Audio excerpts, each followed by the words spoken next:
Elevated trains, the iron tracks that once shone above the streets of New York City. At its peak, New York's elevated lines stretched for over 80 miles and carried nearly 400 million riders annually. They were seen as an engineering marvel and were how New Yorkers got around. But as the city expanded its subway network, the once dominating elevated lines began to be demolished. By the mid-20th century, elevated tracks were gone except for one short segment in Manhattan, surviving only in the outer boroughs. Cities around the world made different choices about elevated rail. Some kept it, some expanded it. New York tore most of it down. But what if New York kept its elevated tracks? Like what Chicago did, how would New York's transit system look today? In this video, we'll look into an alternate timeline where New York did not demolish its elevated tracks. But before we discuss what could have happened, we need to understand what actually did. In 1868, New York City opened its first elevated line, the 9th Avenue Elevated, running from South Ferry in Lower Manhattan to Harlem in Uptown, along Greenwich Street and 9th Avenue. By 1878, Manhattan opened 3 more elevated lines running up 2nd, 3rd, and 6th Avenues. By 1888, Brooklyn also opened its first elevated lines, running along Myrtle Avenue, 5th Avenue, Fulton Street, etc. The elevated trains were important to the growth of the outer boroughs. Rural and farmlands in Upper Manhattan, Brooklyn, Queens, and the Bronx grew into dense urban neighborhoods along the elevated train lines. The elevated train network reached its heyday in the 1910s and 20s, with over 80 miles of track and 384 million riders annually. Before the subway, the elevated trains were what moved the city, but that was before the subway. In 1904, New York opened its first subway line from City Hall to 145th Street. It was clean, quiet, fast, and most importantly, sat beneath the city. And that is when things started to change. Compared to the modern image of the subway, elevated trains were noisy, blocked sunlight, lowered property values, and raised safety and privacy concerns from residents living nearby. New Yorkers started falling in love with the subway, and the elevator was seen as old and outdated technology. By the 1920s, as the subway network started to mature, there were growing support for removing the elevated lines. Real estate developers blamed the elevated trains for low property value and lobbied for the removal of the elevated to make way for new redevelopment. Planners, architects, newspapers, and city leaders joined forces and framed the elevated trains as an obstacle for creating a modern and beautiful city.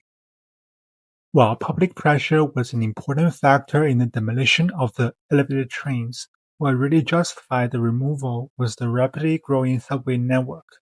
Many of these subway lines ran under or parallel to the old elevated lines, and were a proper replacement that was more modern, faster, quieter, and higher capacity. Furthermore, the fare cap policy and the loss in ridership made it harder for the private companies to gain a profit out of the elevated lines. In 1938, the 6th Avenue Elevated in Manhattan became the first major elevated line to be torn down.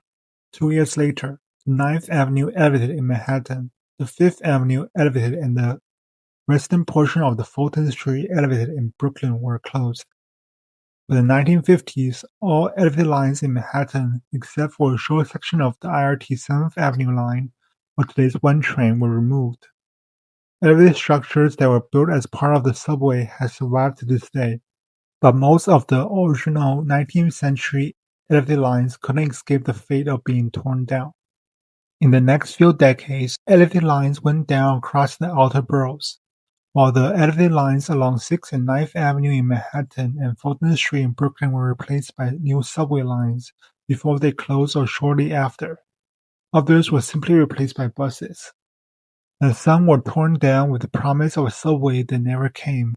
5th Avenue in Brooklyn even saw an elevated highway take its place. As a result, neighborhoods along these elevated lost transit access overnight. The removal of the elevated lines didn't just mean longer commutes for the working class residents who relied on them. It also made these areas more bus and car dependent. Buses weren't enough to support dense walkable neighborhoods or the businesses that depended on foot traffic. Without reliable transit, residents, jobs, and investment began to leave.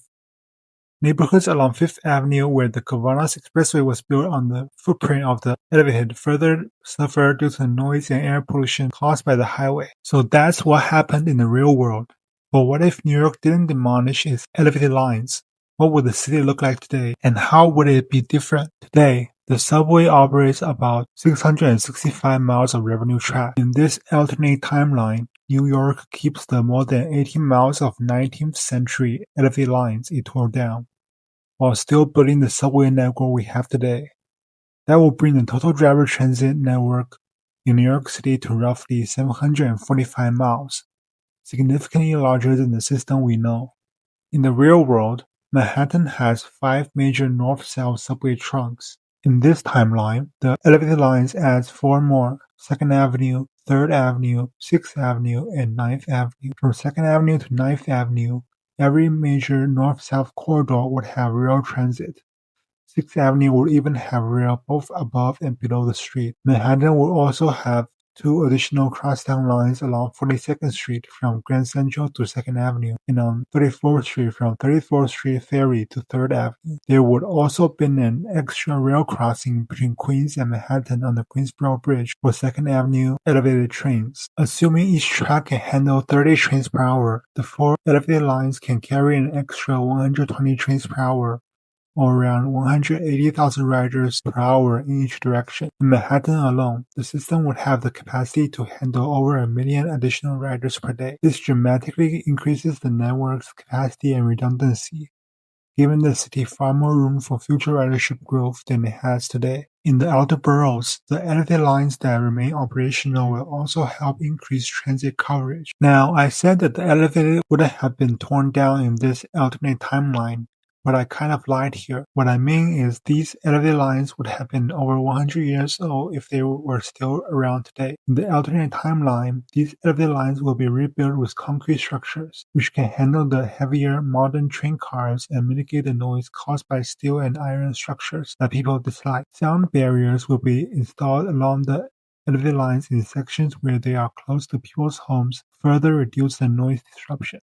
Additionally, all elevated lines will be equipped with modern communication-based train control signals. Platforms will be extended to accommodate 10-car trains, and station consolidation will be done in sections with stations placed too close to each other. All of these changes will help bring the 19th century elevated lines up to 21st century standards. This will help reduce the negative impacts of elevated lines while keeping the benefits of them. In this alternate timeline, Manhattan's skyline and streetscape would also look different. The elevated structures would thread between tall buildings, becoming part of the city's visual identity. Manhattan would look a little more like downtown Chicago, where the elevator was never removed. Elevated trains in Manhattan's skyline did make me think of the Spider-Man 2 movie, where Spider-Man and Doc Ock fought on top of a elevated train running through downtown. I know this is mostly made in studio and with CG, but it gives you an idea of how elevated trains in Manhattan could have looked like today, except for the supervillains fighting, of course. And instead of being noisy, dark, and a drag of property value, the modernized elevated lines would be quiet thanks to the concrete structure it runs on and sound barriers installed. The elevated lines will also support local businesses by increasing foot traffic.